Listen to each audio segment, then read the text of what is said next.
সদ্য লোকসভা নির্বাচনের ফল প্রকাশ হয়েছে, যেখানে কংগ্রেস খাতা খুলতে পারলেও বামফ্রন্ট কিন্তু কোনো খাতায় খুলতে পারেনি। লোকসভা নির্বাচনে ভরাডুবি হয়েছে বামফ্রন্টের। অর্থাৎ লোকসভা নির্বাচনের ফলাফল অনুসারে মালদা দক্ষিণে ঈশা খান চৌধুরীকে জিতিয়ে কংগ্রেস তার মান রক্ষা করতে পারলেও কোনো পদই বা কোনো প্রার্থী কিন্তু জেতাতে পারেনি বামফ্রন্ট। অর্থাৎ বামফ্রন্টের কিন্তু লোকসভা নির্বাচনের ভরাডুবি হয়েছে এক কথায় বলতে গেলে।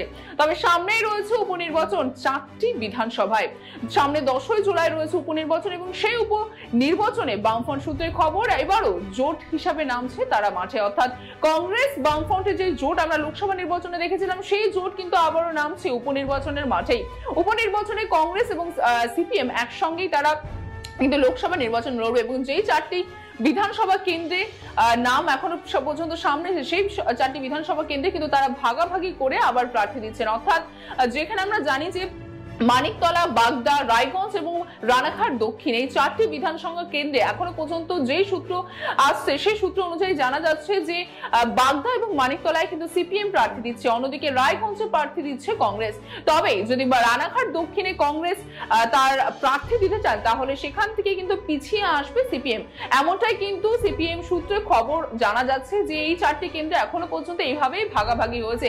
আমরা জানি যে 2024-এর লোকসভা নির্বাচনে বামফ্রন্ট এবং কংগ্রেস কিন্তু একসঙ্গে নেমেছিল মাঠে লোকসভা নির্বাচন এবং সেখানে কিন্তু ভরাডুবি হয়েছে বামফ্রন্টে। তবে এখন দেখার বিষয় যে উপনির্বাচনে যে জোট আবার নামছে মাঠে, সেই জোট কতটা ফল ভালো করতে পারবে। কারণ একদিকে বলতে গেলে যে কংগ্রেস এবং বামফ্রন্ট দুটি রাজনৈতিক দলের দিক থেকে কিন্তু শুধুমাত্র কংগ্রেস একটি আসন পেয়েছিল, বাকি একটি আসন পায়নি কংগ্রেস। অন্যদিকে বামফ্রন্ট কোনো আসনই পায়নি এবারও। তবে এবার লোকসভা নির্বাচনের পরে উপনির্বাচনে দুই রাজনৈতিক দলেরই কিন্তু লক্ষ্য যে বিধানসভায় ঠিক কতটা ভোট তারা নিজের ঝুড়িতে আনতে পারে। তবে এর মধ্যেই রয়ে গেল আরেকটি লাখ টাকার প্রশ্ন, সেটি হলো আইএসএফ কি তবে আবার এই বিধানসভায় যে উপনির্বাচন হতে চলেছে, সেই নির্বাচনে কংগ্রেস বামফ্রন্টের জোটে অংশগ্রহণ করতে চলেছে।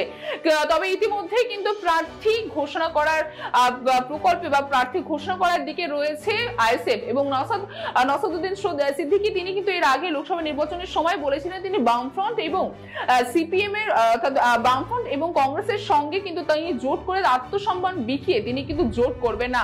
তবে 4টি যে বিধানসভার উপনির্বাচন রয়েছে, সেই 4টি বিধানসভা উপনির্বাচনে কি আইএসএফ আবার নতুন করে কি জোটে অংশগ্রহণ করতে চলেছে, নাকি আবারও সেই স্বাধীনভাবে তারা তাদের প্রার্থী দেবে? কারণ ইতিমধ্যে যে সূত্র আছে, সেই সূত্র অনুযায়ী বামফ্রন্ট এবং কংগ্রেস তো একই সঙ্গে তারা মাঠে নামছে এবং 14ই জুন আপনাদের জানিয়ে রেখেছি বামফ্রন্টের কিন্তু এই নিয়ে একটি বৈঠক রয়েছে এবং সেখানে কিন্তু এই বিষয়ে চূড়ান্ত সিদ্ধান্ত নেওয়া হবে।